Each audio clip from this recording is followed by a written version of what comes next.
Ok, vous avez bien lu le titre de la vidéo et vous avez cliqué en vous demandant pourquoi le stoïcisme est un mensonge. Bon, déjà avant que tous les Sigma Mail, Patrick Bateman stoïciens me tirent dessus, j'aimerais juste vous dire que c'est plus grave que ça. Parce que le problème, c'est que le stoïcisme a été mal interprété.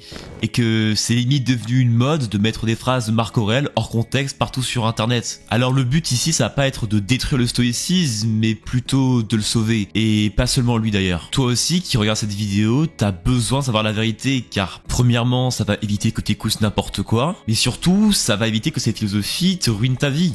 Car pendant longtemps, j'ai écouté ce qu'on m'a dit sur internet et le problème, c'est que ça ne marche pas. Mais avant de vous dire pourquoi, faut au moins que vous compreniez comment marche le stoïcisme, sinon ça ne servira à rien. Alors on va commencer par les bases avec le manuel d'Épictète. Parmi les choses qui existent, certaines dépendent de nous, d'autres non. De nous dépendent la pensée, l'impulsion, le désir, l'aversion, bref, tout ce en quoi c'est nous qui agissons. Ne dépendent pas de nous le corps, l'argent, la réputation, les charges publiques, tout ce en quoi ce n'est pas nous qui agissons. S'il y a bien une chose à retenir dans le stoïcisme, c'est bien cette phrase d'Épictète. C'est le début du manuel et ça résume toute la base de la philosophie stoïcienne. Dans la vie, il y a des choses sur lesquelles nous avons un pouvoir, comme nos désirs, nos pensées et tout ce qui est propre à nous-mêmes. Tandis qu'il y a des choses qui sont en dehors de notre portée, comme la gloire, l'argent, la vie que les gens ont sur nous, jusqu'à même notre corps. Vous ne pouvez pas échapper à la mort et à la maladie, autant que vous ne pouvez pas être sûr à 100% que vous réussirez dans vos projets. Peut-être que demain, vous allez avoir le moment le plus important de votre vie et que sur la route, vous faites renverser par un camion. Et la réponse des stoïciens sera simplement « c'est ok ». C'est ok parce que, dans tous les cas, on ne peut plus rien y faire. Si demain je rate mon bus et que je dois attendre encore 1 heure sous la pluie avant que le prochain arrive, c'est ok. Face à cette situation, je pourrais être en colère, triste, frustré ou simplement déprimé. Mais la question que posent les stoïciens, c'est simplement pourquoi ? C'est pas mes larmes qui vont faire revenir ce bus en arrière, alors pourquoi me lamenter sur mon sort ? Il faut simplement accepter que dans la vie, tout n'est pas sous notre contrôle. D'autant plus qu'il y a des choses qui sont inévitables. On finira tous par mourir et encore une fois, c'est ok. Tes parents, ton frère ou ta sœur et tous les gens que tu côtoies vont un jour disparaître. Et ça, on ne pourra rien y changer. C'est pour ça que les stoïciens nous disent de ne pas pleurer quand un de nos proches meurt, parce que ça ne les ramènera pas. Attends quelques minutes. Comment ça ne pas pleurer quand un de nos proches meurt ? Ça, c'est probablement la réaction que vous venez d'avoir à l'instant et que toute personne a eue lorsqu'elle a lu ce passage du manuel d'Épictète. Vous vous dites probablement que c'est inhumain de pas être au moins triste quand un de nos proches meurt et qu'il faudrait ne pas avoir de cœur pour penser ça, mais pourtant, les stoïciens ont raison. D'un point de vue purement rationnel, c'est vrai que les larmes ne ramènent pas les morts. Alors, pourquoi se rendre malheureux ? Le stoïcisme, c'est pas vraiment une réflexion sur la nature du monde, comme par exemple celle des cartésiens, mais c'est une philosophie eudémoniste. Les eudémonistes, tels les stoïciens, s'opposent au courant de pensée hédoniste, comme les épicuriens. Ces deux points de vue cherchent tous les deux le bonheur, sauf que d'un côté, les hédonistes pensent l'atteindre en évitant la douleur et en recherchant le plaisir, tandis que leurs opposants pensent que le bonheur se trouve dans la raison. Et en soi, c'est vrai que les stoïciens ont un argument de poids, parce que leur philosophie est juste logique. C'est purement rationnel de se rendre compte qu'on n'a pas le contrôle sur tout. Et il faudrait être fou pour penser le contraire. C'est pour ça que le stoïcisme marche autant sur TikTok. C'est que tellement ça paraît rationnel et évident, on peut penser que c'est la vérité. Mais ça, faut encore le prouver. S'il y a bien une chose qui est sûre en philosophie, c'est qu'on ne sait rien. Si on vous pose la question, le bonheur réside-t-il dans le plaisir ? Peu importe si vous répondez oui avec l'hédonisme ou non avec l'eudémonisme, aucun des deux n'a raison. Il n'y a pas de vérité en philosophie et d'ailleurs sur pas mal de choses dans la vie. Ça veut pas dire que les stoïciens ont tort, mais juste qu'ils ont pas raison. Et que même si ça paraît logique, ça veut pas dire que c'est vrai. Parce qu'avec cette propagande, j'ai l'impression que les gens n'arrivent pas à prendre du recul et à comprendre le sens du stoïcisme. Parce que écouter sa raison pour avoir de la discipline et faire ce qui doit être fait en se sentant stoïcien, ça implique aussi quelque chose que beaucoup d'influenceurs ne vous disent pas. Car il y a aussi une phase beaucoup moins belle du stoïcisme, c'est qu'en écoutant cette raison pour abandonner le plaisir, il va falloir aussi renoncer à nos désirs. Encore une fois, si on souhaite des choses qui nous dépassent complètement, nous ne sommes pas sûrs d'y arriver. C'est pour ça que parler du stoïcisme en disant en parallèle qu'il faut aller atteindre cet objectif et travailler dur, c'est un peu hypocrite. Le vrai stoïcien, il a renoncé à ça, parce que la réussite, c'est hors de notre portée. Si nous échouons alors que nous avons consacré notre vie à vouloir atteindre notre rêve, comment faire pour ne pas être malheureux ? Mais ça, on va y revenir un peu plus tard. Bref, le but principal du stoïcisme, c'est la recherche du bonheur par la tranquillité de l'âme, l'ataraxie. Et c'est d'ailleurs pour ça que cette philosophie marche autant, car de nos jours, on est perdu et on a besoin de retrouver le calme au fond de nous-mêmes. Mais alors, c'est quoi la solution des stoïciens? Si vous lisez au moins un livre de stoïcisme, vous réussirez à comprendre que les stoïciens séparent l'âme en deux parties, l'impulsion et la raison. L'impulsion, c'est là que se trouve le désir et l'aversion. Par nature, l'humain désire le bonheur et le plaisir, alors qu'il a en aversion le malheur et la souffrance. Encore une fois, c'est juste logique qu'on soit attiré par le plaisir et qu'on évite la douleur. C'est pour ça que parfois, on se trouve des heures à scroller sur TikTok ou à manger un peu trop de sucre, tandis qu'on n'a pas envie d'aller courir 10 km ou d'aller prendre une douche froide. Le problème, et je pense que vous l'avez compris, c'est que parfois, on désire des choses et que pourtant, on sait que c'est pas ce qu'on doit faire. Comme lorsque l'on regarde une vidéo YouTube alors qu'il est tard et qu'on devrait aller se coucher, ou quand on sait qu'on devrait aller faire une séance de sport mais qu'on est assis sur le canapé. Cette voix au fond de nous qui sait qu'on fait quelque chose de mal, c'est la raison. C'est elle qui sait ce que nous devons faire même si on a la flemme, mais c'est aussi elle qui sait ce qu'on doit pas faire même quand on a envie. Le problème, c'est que souvent, nous écoutons plus notre impulsion que notre raison, et ça nous mène au regret. On connaît tout ce sentiment quand on a cédé à nos pulsions, et que maintenant, on regrette, alors qu'on savait très bien que c'est pas ce qu'on voulait au fond de nous. C'est pour ça que le stoïcisme est aussi tendance de nos jours, parce qu'on vit dans un monde qui a tué la raison, en laissant le contrôle à l'impulsion. Notre mode de vie avec les réseaux sociaux, la malbouffe, le porno et les drogues modernes, même si parfois on a du mal à l'assumer, c'est souvent notre impulsion qui parle à notre place quand on dit que c'est pas un problème de temps en temps d'aller fumer une clope ou de voir du porno. Alors qu'au fond de nous, notre raison sait que c'est mal. On sait que c'est mal, mais pourtant on n'y arrive pas.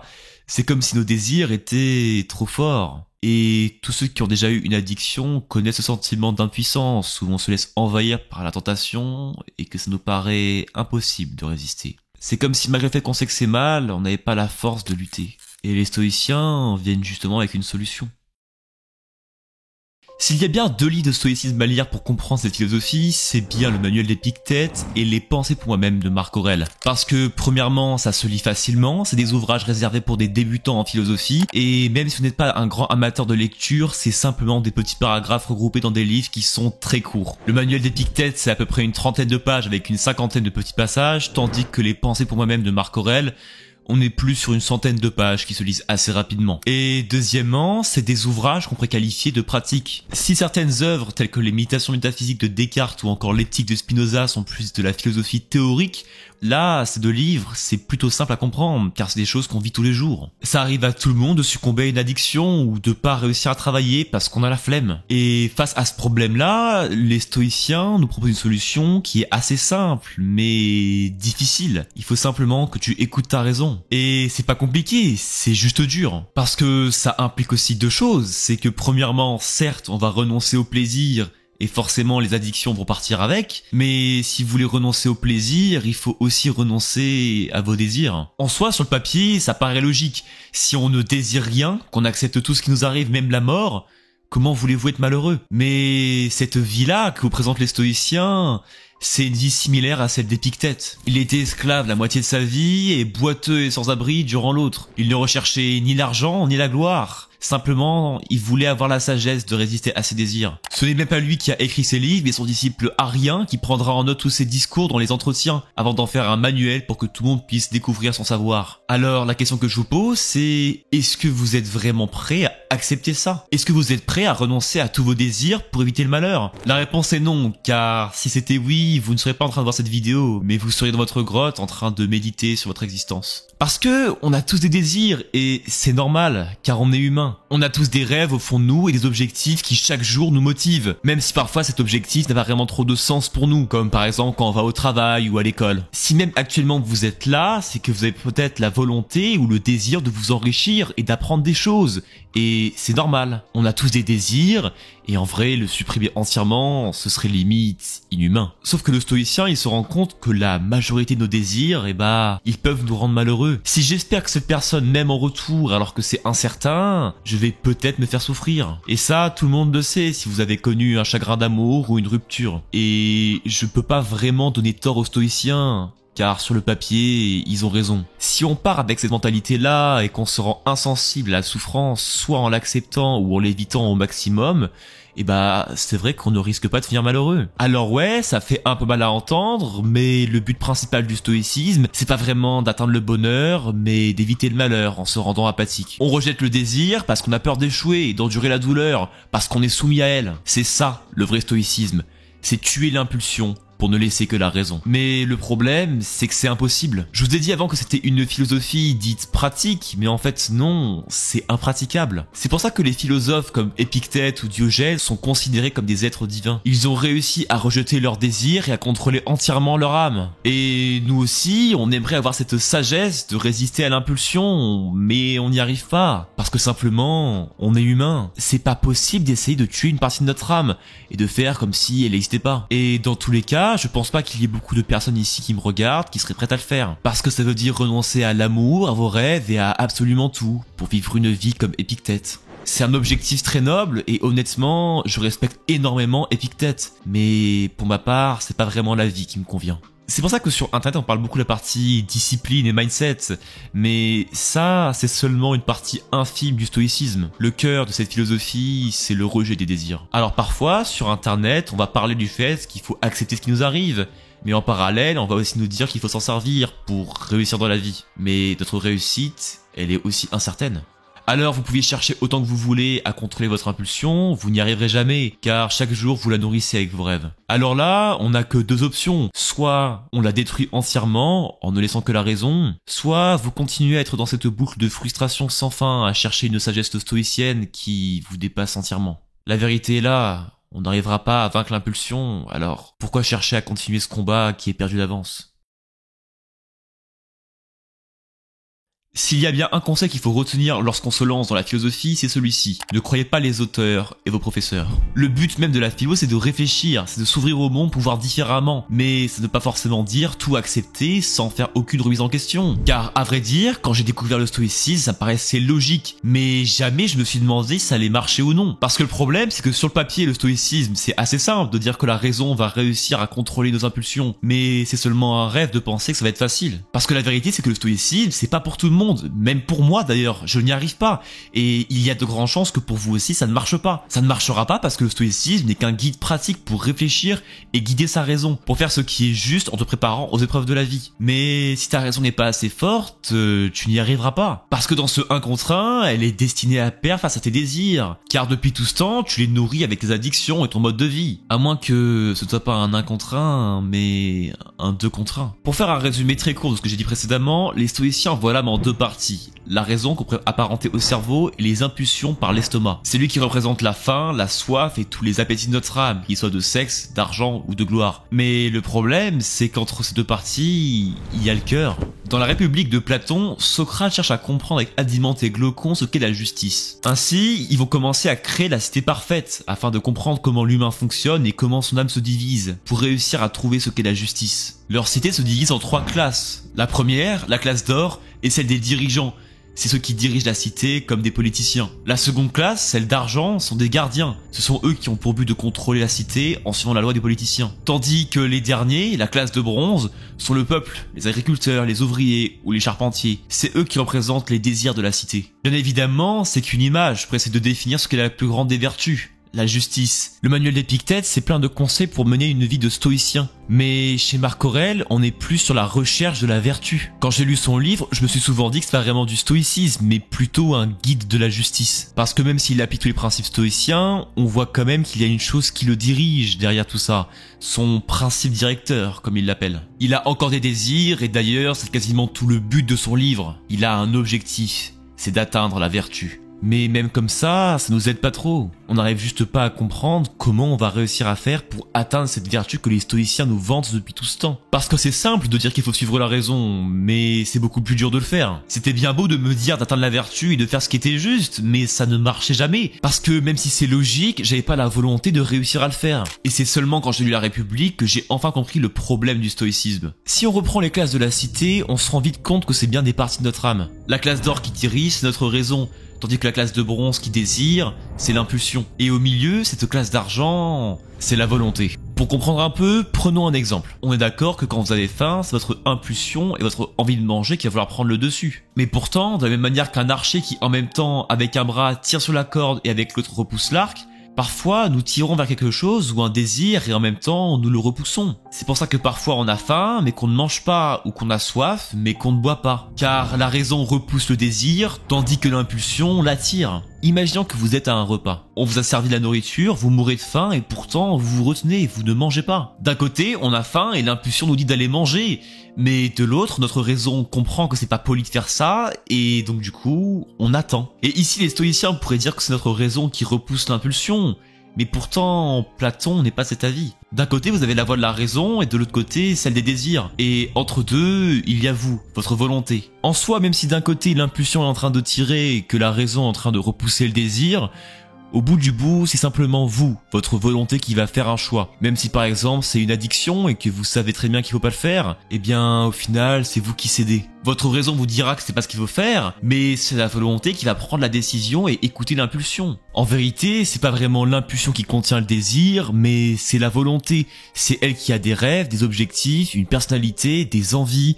En fait, c'est juste vous. C'est votre cœur. Tandis que la raison, c'est juste votre cerveau qui vous dit ce qu'il faut faire, et votre impulsion, ce n'est que votre estomac qui vous dit simplement ce qu'il a besoin, quand il a faim ou qu'il a soif. Ça veut donc dire que c'est pas vraiment la faute de l'impulsion si on va trop dans une addiction par rapport à la bouffe. Non, c'est juste la volonté qui a décidé de faire ça, et qui va plus loin. En soi, c'est pas vraiment la faute de l'estomac, parce que lui, il veut juste manger, et c'est normal, parce que sinon, sans lui, on pourrait pas survivre. Et d'ailleurs, c'est pas non plus la faute de la raison car elle est pas assez forte. Non, c'est juste que vous, votre principe directeur, ne vise rien.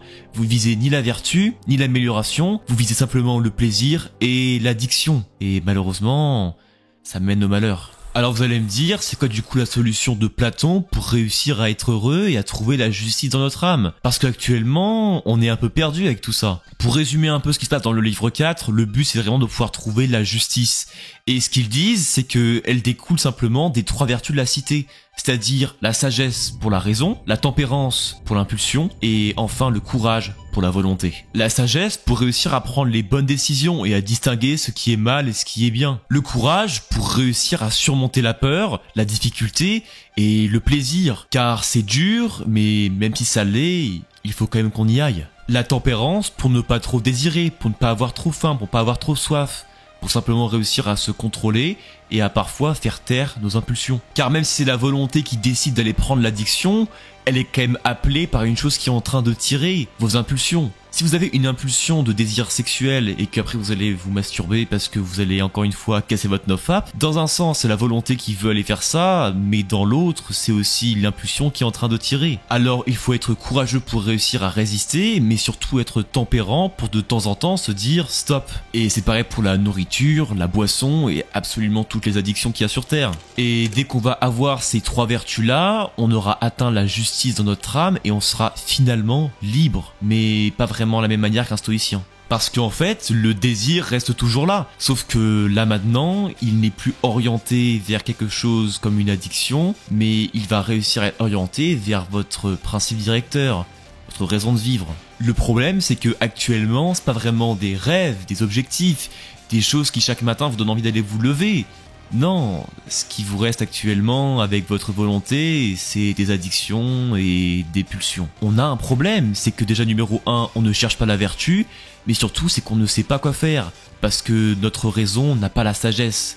Et justement, c'est là que les stoïciens vont intervenir. Pour que la cité de Platon marche et qu'elle atteigne la vertu, il faut 2 choses. D'abord, qu'il y ait une hiérarchie, car si c'est l'impulsion qui contrôle votre âme, vous n'allez pas prendre les bonnes décisions avec votre volonté. Alors, il faut que la raison dirige la cité pour atteindre la justice. Et deuxièmement, il faut que vous ayez un objectif, votre principe directeur, ce désir qui vous fait vivre. Notre problème de base se trouve justement là, c'est que actuellement, c'est nos impulsions qui ont pris le contrôle de notre volonté, et maintenant, elles ne désirent que les choses qui sont mauvaises pour nous. Pour ma part, quand j'ai découvert le stoïcisme, j'étais addict au sucre et je me disais que c'était quand même normal d'écouter mon impulsion parce que fallait quand même bien que je mange. Mais le problème n'était pas là, c'est que au fond de mon cœur, je voulais encore ce plaisir. J'ai essayé de combattre la faim alors que le vrai combat n'était pas là. Je ne visais que le plaisir et je n'avais pas d'objectif dans ma vie ou de principe directeur pour me guider. La chose qui chaque matin me motivait à partir de mon lit, c'était le sucre de mon petit déjeuner et mes parents qui me forçaient à aller à l'école. Et là, la raison c'est qu'il faut le faire, et notre âme obéit. On obéit parce que y a quelqu'un qui nous y oblige, comme quand on est au travail ou qu'on fait nos études. Mais honnêtement, si c'était vraiment en notre pouvoir de ne pas le faire sans avoir aucune conséquence sur le futur, est-ce que vraiment on le ferait? La réponse est non, parce que c'est pas vraiment ce qu'on a envie de faire. Et même si votre travail ou vos études vous plaisent, parfois vous avez aussi la flemme, car l'impulsion a sûrement envie de procrastiner. Mais là, la différence, c'est que vous avez la volonté et le désir d'aller bosser. Alors vous faites taire l'impulsion et vous écoutez la raison. En soi, c'est pas vraiment possible de pouvoir enlever l'impulsion ou la raison de votre âme. Ça veut dire que dans tous les cas, vous entendrez ces voix qui vous diront de céder ou de résister. Mais si vous avez un principe directeur ou un objectif au fond de votre âme qui vous dirige, vous saurez ce que vous devez faire. Le problème, c'est qu'on n'a pas d'objectif précis qui nous tient à cœur, on est perdu, et vu qu'on sait pas quoi faire, on s'ennuie. Ça, c'est littéralement toute l'histoire de l'humanité. On s'est toujours ennuyé, et c'est grâce à ça qu'on a réussi à avancer. Car simplement parce qu'on ne sait pas quoi faire, on va chercher à s'occuper, en faisant des choses qui comptent pour nous, et qui fait qu'on se sent vivant. Nos désirs. C'est tous nos rêves, nos objectifs qui sont au fond de notre cœur. Sans l'ennui, on n'aurait pas fait autant de progrès dans les sciences, dans la technologie par le passé, et on n'aurait pas de raison de vivre. Mais de nos jours, au lieu de s'ennuyer, on part se divertir avec du plaisir. Et là, mon but c'est pas de faire encore ce discours sur la dopamine et les addictions, non. C'est juste de vous dire que la raison de pourquoi vous n'arrivez pas à être heureux, c'est probablement que vous n'avez pas d'objectif. Et du coup, vous avez des addictions. Il vous faut un principe directeur qui peut vous motiver chaque matin à vous lever, comme moi avec ma chaîne YouTube. Même si quand mon réveil sonne à 5h du matin pour faire du montage, l'impulsion me dit de rester dans mon lit, ma volonté et ma raison savent qu'il faut que j'y aille. Et dans ce 2 contre 1, l'impulsion ne va pas gagner. Par contre, quand j'étais addict au sucre, c'était ma raison qui perdait. Parce que elle était seule face à mes désirs et mon cœur. Alors la solution est là. C'est de réussir à faire en sorte que la volonté suive la raison. Car comme dit Platon, pour faire ce qui est juste, il faut suivre la hiérarchie de la cité, que chaque partie obtienne la vertu qui lui est associée. Mais s'il y a une hiérarchie, ça veut aussi dire qu'il y a un ordre pour obtenir ces vertus. Et la première à avoir, c'est la sagesse. Et c'est justement là que les stoïciens vont nous aider. Honnêtement, il n'y a rien de mieux que le stoïcisme pour réussir à comprendre ce qui ne va pas au fond de notre âme. Comme je l'ai dit avant, si vous voulez commencer à lire cette philosophie, les 2 meilleurs livres vont être les Pensées de Marc Aurèle et le Manuel d'Épictète. Alors s'il vous plaît, arrêtez de voir des vidéos sur le stoïcisme et partez lire les livres. Et d'ailleurs, je vous conseille de temps en temps de les relire et de prendre des notes à chaque fois que vous avez un problème et que vous voulez réussir à mieux comprendre ce qui se passe au fond de votre âme. Pour écrire cette vidéo, je me suis relu pas mal de livres de stoïcisme, et même si je suis au courant que je vais pas réussir à 100% à atteindre la vertu, bah au moins ça me permet de pouvoir gagner un peu en sagesse et de poursuivre mon principe directeur. Alors ensuite, dès que vous aurez commencé à avoir un petit peu de sagesse stoïcienne, il va falloir vous trouver un objectif et le sens de votre vie pour aller vers vos rêves. Et à partir de là, le courage et la tempérance vont venir avec le temps. Jamais vous ne réussirez à 100% à les atteindre, mais dans tous les cas, il faut au moins essayer. Moi-même, de temps en temps, ça m'arrive de manger un gâteau ou de jouer à un jeu vidéo, parce que je suis humain et ça arrive à tout le monde de pas réussir à résister à l'impulsion. Mais la différence, c'est que depuis que j'ai un objectif, c'est que ça arrive plus tous les jours, mais tous les 3 mois. Alors il faut que tu trouves ton principe directeur et le sens de ta vie. Et justement, j'ai fait une vidéo là-dessus.